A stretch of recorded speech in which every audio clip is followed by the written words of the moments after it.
여호와의 일곱 절기 중에 우리 일곱 절기는 그냥 우리 머릿속에 다 있어야 됩니다. 유월절, 무교절, 초실절, 칠칠절, 나팔절, 대속제일, 초막절, 이 일곱 절기입니다. 이 일곱 절기는 예수님의 생애가 된다 그랬어요. 자, 여호와의 절기는 예수님의 생애입니다. 유월절은 예수 그리스도의 대속의 죽음이었습니다. 이미 다 아는 것이죠. 그 다음에 무교절은 죄 없는 그리스도와의 연합입니다. 초실절은 부활의 첫 열매인 그리스도의 부활입니다. 우리 여기까지 공부했어요. 오늘 배울 것은 칠칠절입니다. 칠칠절은 초실절로부터 7주일이 지난 다음 날이 오순절입니다. 오순절에 약속하신 성령이 강림했습니다.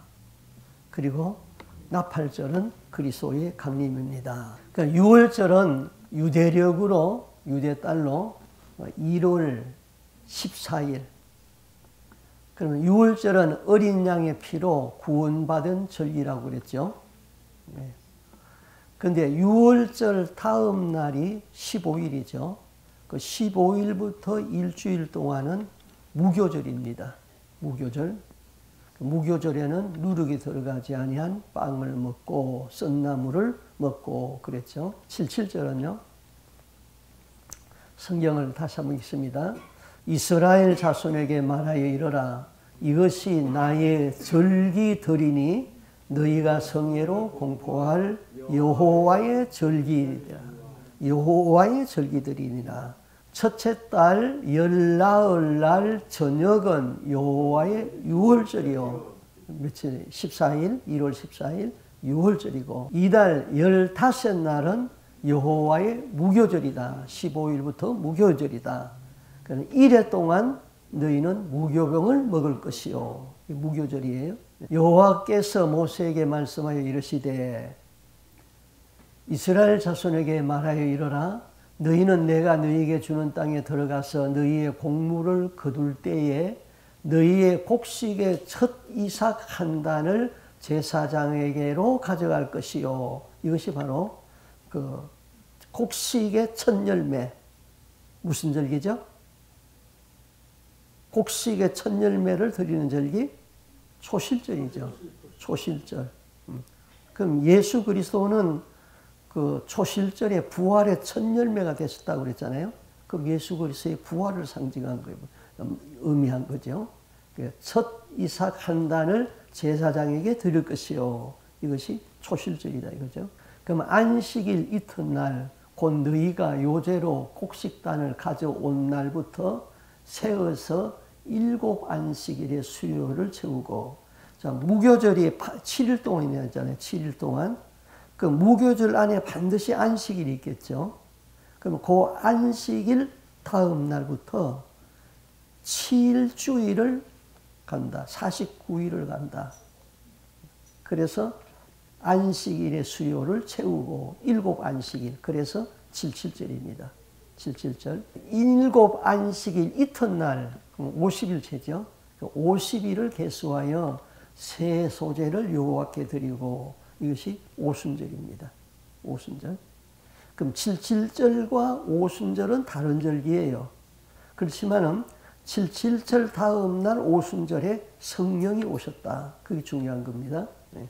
자, 그러면 초실절은 무교절 기간 안에 있는 첫 안식일 다음 날입니다. 이날에 그리스도가 무덤에서 부활하셨습니다. 그 다음에 초실절에 첫 열매를 바치고 그날부터 이스라엘은 곡식이 먼저 익는 북쪽 단에서부터 남쪽 보엘세바까지 49번째까지 수를 세면서 첫 열매를 드리고 50일째는 안식합니다. 이게 뭐냐면요. 이스라엘은 이렇게 남북으로 길게 지도가 되어 있잖아요. 우리나라 경상도만한데 적도 지방이 제일 북쪽이에요. 그럼 적도 지방이 뜨겁잖아요. 그럼 거기서 곡식이 거기서부터 익어요.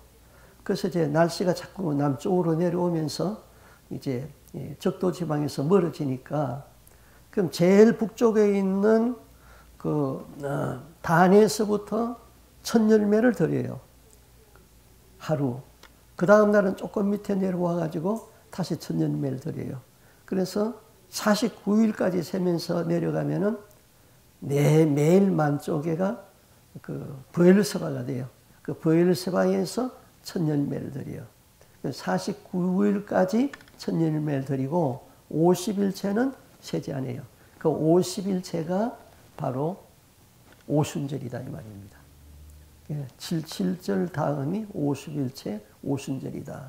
그러면 질문을 합니다. 예수님은 부활의 첫 열매로 초실절에 부활했습니다. 그리고 며칠간 땅에 계셨죠? 예, 40일 동안 땅에 계셨죠. 그 다음에 예수님은 감난산에서 성천하시면서 누구를 기다리라고 그랬죠? 예, 성령을 보내줄 것이니까 성령을 기다리라. 예수님이 그렇게 말씀했어요. 40일 동안 세상에 계시고 감남산에서 성천하시면서 500여 형제가 보는 데서 성천했어요. 그리고 제자들에게 말하기를 너희는 예루살렘을 떠나지 말고 내가 보내줄 성령을 기다리라 그랬어요. 그 마가의 다락방에서 한 500여 명 중에서 나머지는 이제 자기 집으로 가고 한 120여 명이 전심으로 기도했어요. 그런데 기도하다가 뭘 받았죠? 성령 받았죠. 약속하신 성령이 오셨잖아요. 자, 그래서 오순절에 성령이 임했어요. 오순절. 그럼 오순절은 무슨 날이냐면은 그 이스라엘 백성이 애굽에서 나와서 광야에 나왔는데 광야에 나와서 하나님이 모세를 통해 가지고 율법을 준 날이에요. 그 날이. 오순절은 헬라어로 펜테코스테라고 합니다. 이는 50일째라는 말입니다.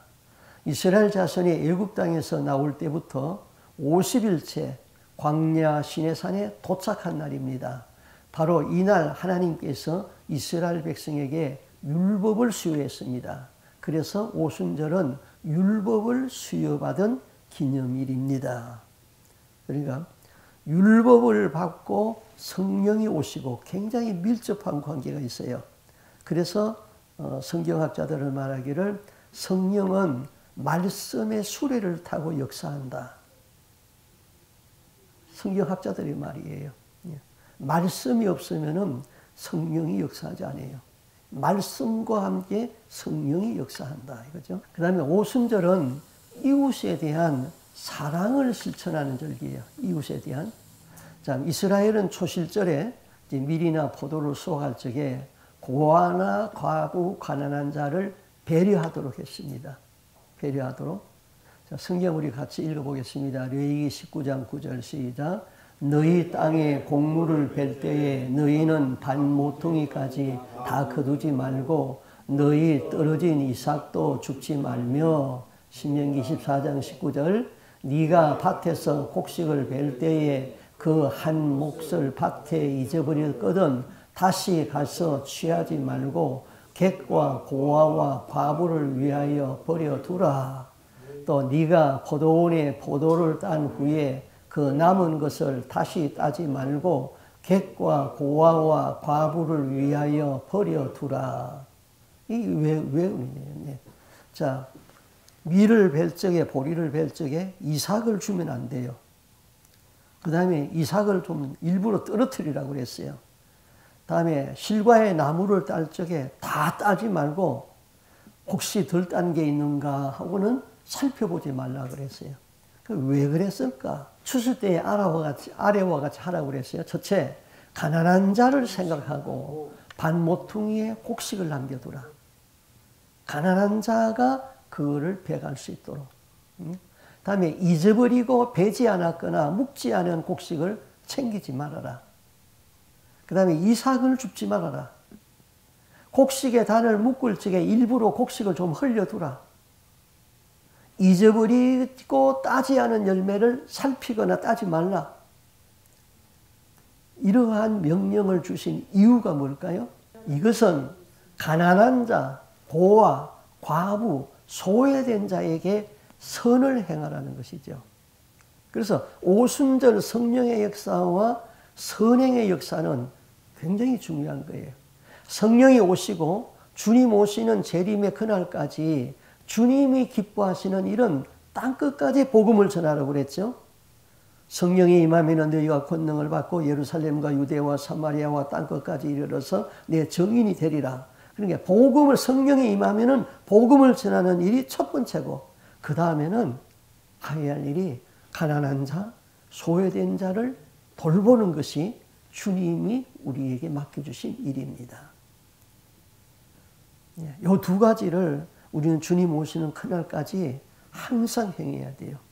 이 일을 행하는 사람을 주님이 기뻐하시는 것입니다.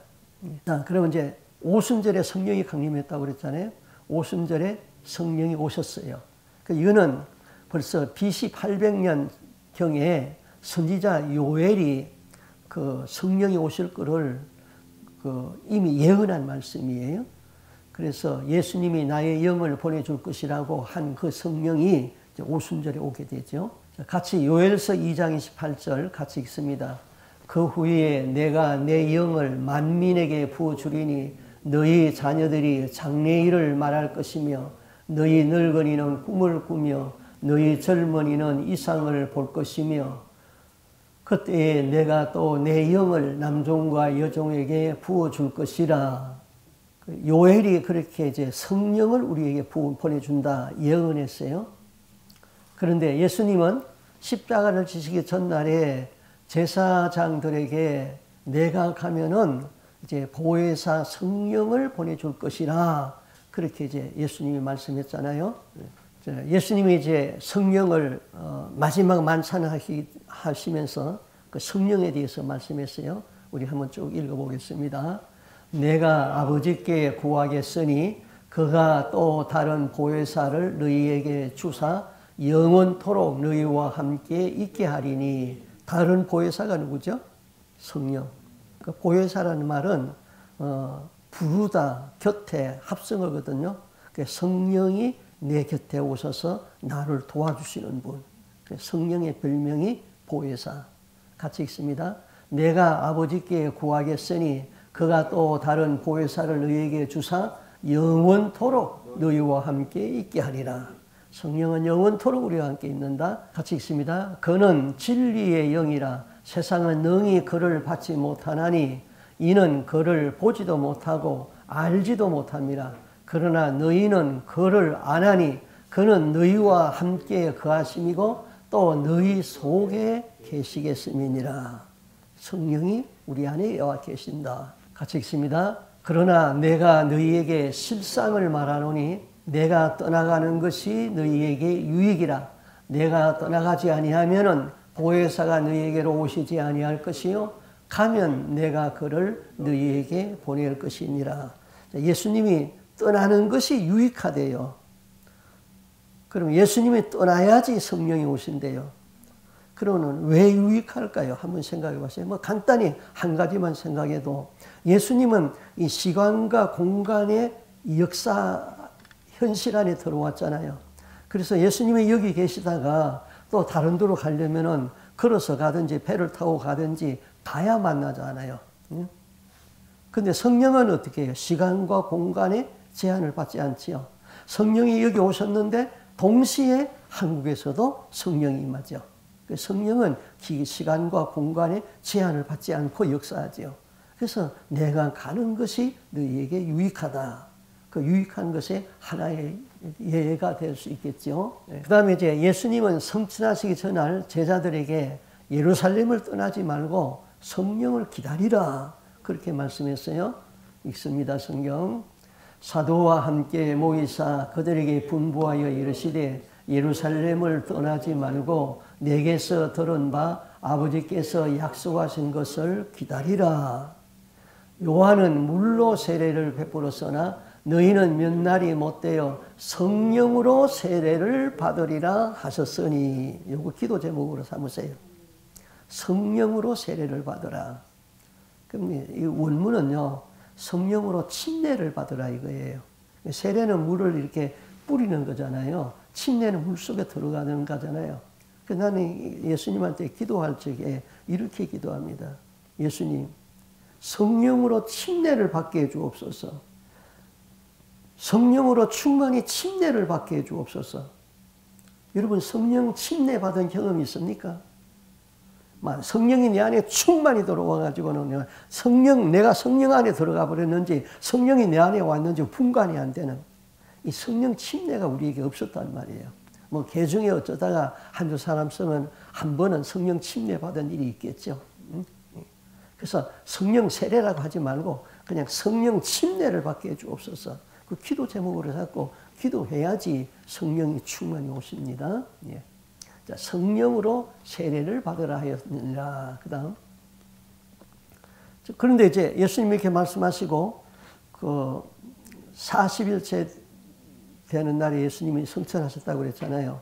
그런데 그 마가의 다락방에서 한 열흘 동안 예수님이 말씀하신 성령을 기다리면서 열심히 기도했어요. 120명이. 그런데 오순절 날이 이르니까 성령이 오셨어요. 오순절에 성령이 임하셨다. 성경 읽어보겠습니다. 같이 읽어요. 오순절 날이 이미 이르매 그들이 다 같이 한 곳에 모였더니 호련히 하늘로부터 급하고 강한 바람 같은 소리가 있어 그들이 앉은 온 집에 가득하며, 지금 바람 같은 성령으로 오셨어요. 바람 같은 성령. 마치 불의 혀처럼 갈라지는 것들이 그들에게 보여 각 사람 위에 하나씩 임하여 있더니, 이번엔 이제 불 같은 성령으로 왔어요. 불 같은 성령. 바람 같은 성령, 불 같은 성령이에요. 얼마 전에 버지니아에서 목회하는 저희 딸이 기도를 많이 하거든요. 아빠가 기도하는데 내 손가락이 시원해졌어요. 시원해졌다는 거예요. 그래서 바람 같은 성령이 왔으니까 능력을 받았겠구나 그랬더니, 그냥 사람한테 기도하면은 막 방언이 터진대요. 그러더니 또 얼마 후에는, 지난번에는 바람 같은 성령이 오더니 이번에는 막 손이 얼마나 뜨거운지 막 손가락이 막 열이 나도록 뜨겁다는 거예요. 불 같은 성령이었거죠. 바람 같은 성령, 불 같은 성령이 오면 어때요? 바람은 능력이니까 능력이 나타나고, 불 같은 성령은 뜨거우니까 하나님에 대한 열정이 살아나고, 뜨거우니까 내 안에 죄악을 소멸시키고, 뜨거우니까 성령의 빛으로 역사해서 내 안에 질병이 소멸되는 거죠. 자, 이 바람 같은 성령, 불 같은 성령, 이것만 두고도 기도해도요, 5분 이상 막 기도한다고요. 이런 것을 기도를 잡아야지. 그렇게 기도를 안 하면은 한 10분 기도하고 나면 할 게 없다고요. 그래야 성경으로 기도를 해야지. 30분, 1시간, 2시간 이렇게 기도하잖아요. 마치 불의 혀같이 갈라지는 것이 그들의 각 사람 위에 하나씩 임하여 있더니, 그 다음 그들이 다 성령의 충만함을 받고 성령의 말하심을 따라 다른 언어로 말하기를 시작하니라. 다른 언어가 뭐죠? 방언이죠. 방언이 터졌다 이거죠. 그때, 자, 지금 마가의 다락방이라고 분명히 그랬어요. 근데 그때에 경건한 유대인들이 천하 각국으로부터 예루살렘에 머물러 있더니, 왜 예루살렘에 머물러 있죠? 오순절을 지키기 위하여서 각국 나라에 흩어져 있던 유대인들이 예루살렘에 다 왔어요. 이 소리가 나매 큰 무리가 모여 각각 자기의 방언으로 제자들이 말하는 것을 듣고 소동하여. 자, 지금 상황이 한번 연결을 시켜보세요. 분명히 마가의 다락방에서 120명이 기도하는데 바람 같은 성령, 불 같은 성령이 임하고 방언이 터졌다. 그런데 갑자기 큰 무리가 나타나요. 뭐 오라고 광고한 것도 아닌데. 그러니까 이 바람 같은 성령, 불 같은 성령에 임할 적에 굉장한 능력이 나타난 거예요. 막 하늘에서 천둥치는 같은 소리가 나고 막 굉장한 능력이 나타나니까 예루살렘에 있던 사람들이, 야, 이게 뭐지? 하다가는 그 소리 나는 쪽으로 쫓아오니까 마가의 다락방이었어요. 그래가지고는 거기서 막 방언을 터주고 하는데, 그 다음 보세요. 다 놀라 신기하게 여기되, 이런 이방 외국에서 온 사람들이죠. 사람들이 다 갈릴 사람이 아니냐. 우리가 우리 각 사람이 난 방언으로 듣게 되는 것이 어찌미냐. 우리는 바데인과 메데인과 엘람인과 메소포타미아, 유대와 갑바도기와 본도와 아시아, 부르기와 밤빌리아, 애국, 구레네에 가까운 리비아의 여러 지방에 사는 사람들로 로마로부터 온 나그네, 곧 유대인들과 유대교에 들어온 사람들과 각 지방에 흩어졌던 사람들이 왔어요. 그레데인과 아라비아인들과 우리가 다 우리의 각 언어로 하나님의 큰 일을 말함을 듣는도다. 베드로가 아마 그 앞에서 많은 사람이 왔으니까 이야기를 한 거예요. 베드로가 지금 설교를 하는 거예요. 각산 성중 앞에서. 근데 베드로는 갈릴리 말로, 히브리 말로 했겠죠. 그런데 다 자기 나라 말로 들었어요. 각국에서 온 자기 나라 말로 들었어요. 이것은 바로 통변의 역사. 성령을 통변의 역사. 통변의 역사죠. 들었다. 다 놀라며 당황하며 서로 이르되 이게 어찌된 일이냐. 또 어떤 이들은 조롱하여 이르되 저들은 새 술에 취하였다. 희한한 말이 나오니까 술 취한 것 같다. 새로운 술에 취한 것 같다. 그렇게 했죠. 근데 베드로가 11사도와 함께 서서 지금 마가의 다락방에서 기도가 시작되었는데 성령이 임하였고 그 성령이 임하는 능력이 아주 그냥 강권적으로 나타나니까 예루살렘에 있던 사람들이 이것이 무엇인고 하고는 소리 나는 쪽을 가서 보니까 마가의 다락방이었고 마가의 집 앞이었고 거기 많은 사람들이 모여 있는데 저들이 새술에 취했다 그러니까 베드로가 거기서 말합니다. 베드로가 11사도와 함께 소리를 높여 이르되 유대인들과 예루살렘에 사는 모든 사람들아 이 일을 너희로 알게 할 것이니 내 말에 귀를 기울이라. 지금 베드로가 설교합니다. 때가 제3시니 너희 생각과 같이 이 사람들이 취한 것이 아니다. 그 제3시다 이 말은요. 그 성경에 이스라엘 시간으로 3시, 6시, 9시 이렇게 표현했어요. 그러니까 지금 우리 시간으로 고치려면은 6시간을 더하면 돼요. 그러면 제3시다 이 말은 아침 9시다 이거죠. 아침 9시. 근데 그 요한복음은 제3시다 이거는 제6시다 이거는 그 당시는 그 요한이 복음서를 썼을 적에는 그 이미 로마식으로 시간을 다 바꾼 때예요. 그래서 요한복음의 시간은 그냥 그 시간대로 읽으면 되고 마태나 마가나 누가복음에 나오는 사도행전에 나오는 이 시는 바로 6시간을 더해야지 우리 시간이 된다. 그건 이제 상식적으로 제3시다. 아침이다.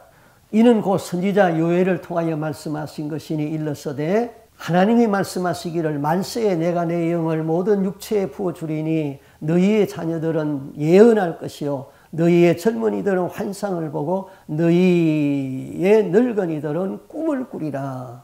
요엘서가 예수님 오시기 전에 800년 전 선지자인데 이 성령에 대해서 예언한 거예요. 17절 하나님이 말씀하시기를 말세에 내 영을 모든 육체에 부어주리니 너희의 자녀들은 예언할 것이요 너희의 젊은이들은 환상을 보고 너희의 늙은이들은 꿈을 꾸리라. 그때에 내가 내 영을 내 남종과 여종에게 부어주리니 그들이 예언할 것이고. 자, 이거는 이제 성령이 이렇게 와가지고 그 성령이 예언한 것이 지금 응하였다. 너희들이 새술에 취했다고 그러는데 아침 9시부터 누가 술을 먹느냐? 이거는 성령의 역사다. 지금 베드로가 그렇게 얘기한 것이죠. 자, 그러면은 오순절에 성령이 임하였다. 그럼 지금까지 배운 걸 한번 복습해 볼까요? 여호와의 7절기 1월 14일은 무슨 절기? 예? 6월절. 유교절이 아니라 6월절. 예. 그 다음에 6월 15일부터 일주일간은 무교절.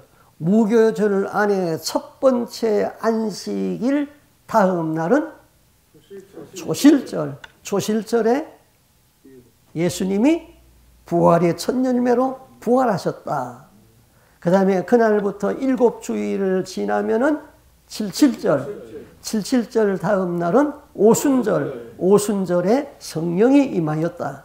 유월절은 예수 그리스도께서 십자가에 죽으셨다. 무교절은 예수님이 무덤에 들어가셔서 가셨다. 그리스도와 우리의 연합이다. 지금까지 예수님의 사역의 역사는 성경대로 이루어져 왔다. 앞으로는 나팔절이 있을 것이고 대속절이 있을 것이고 초막절이 있을 것인데 그것도 성경대로 예수님은 움직여 갈 것이다. 그러면 여호와의 절기를 알아야지 이 시대가 어느 시대인가를 알 수가 있잖아요. 오늘은 성령이 임하여 있는데 성령의 다양한 사역에서는 제가 쓴 저 앞에 있는 책 있잖아요. 환난, 성령의 인치심을 받으라. 그걸 잘 읽어보세요. 그 중에 성령의 사역 중에 여호와의 7명이 있습니다. 성령에 대한 다른 별명이 여호와의 7명입니다. 성령의 역사가 다양하고 성령의 역사가 강력하기에 완전수인 하나님의 7명으로 언급했습니다. 두자 어젯밤에 우리 공부한 거죠. 7명은 요한계시록에서 언급했어요. 7명이라고. 그런데 구체적으로 7명이 무엇인지 말하지 아니했어요. 그런데 이사야가 이렇게 말했어요. 여호와의 영을 6가지를 언급했어요. 그리고 바울이 에베소서에서 계시의 영을 하나 말했어요. 그래서 7명입니다. 그럼 이사야 11장 2절에 6영을 말씀했으니까 같이 읽습니다.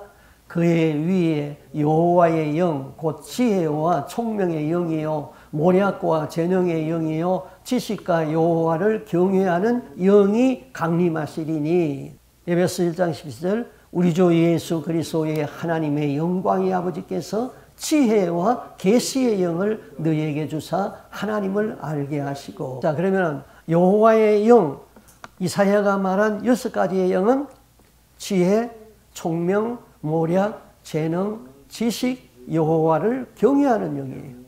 거기다가 계시의 영은 사도 바울이 말했죠. 계시의 영 그랬어요.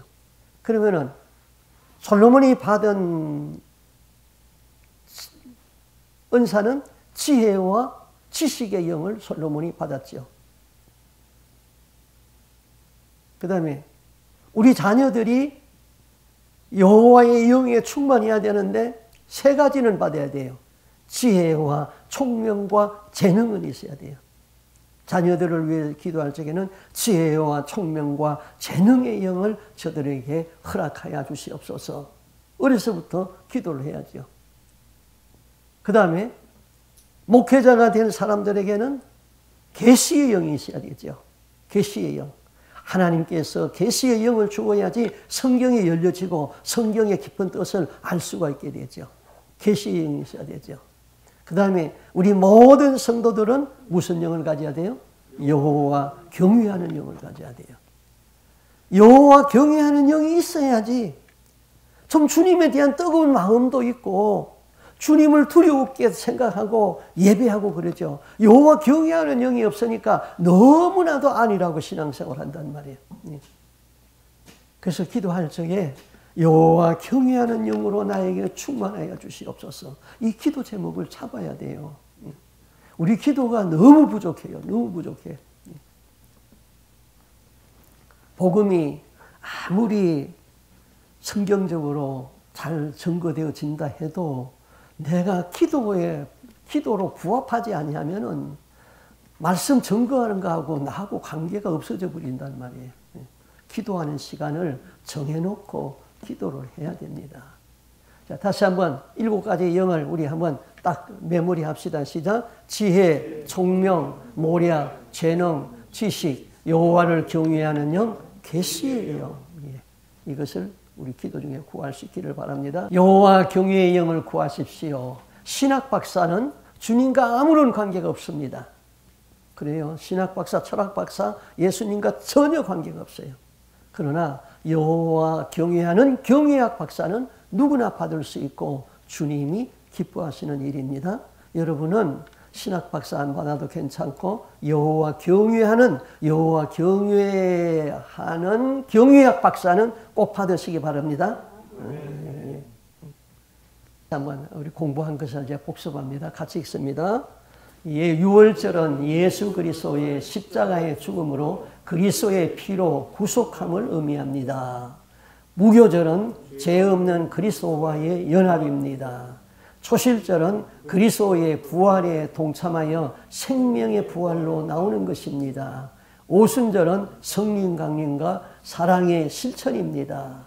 다음에 배울 나팔절은 예수님의 공중 강림입니다. 자, 우리는 이 성령 강림과 함께 오순절 이 기간을 살아가고 있죠. 2000년 동안 살아왔어요. 이 기간에는 복음을 전파하는 일을 주님이 기뻐하고 항상 가난하고 어려운 사람들, 외로운 사람들에게 사랑을 실천하는 것, 이것이 중요하다.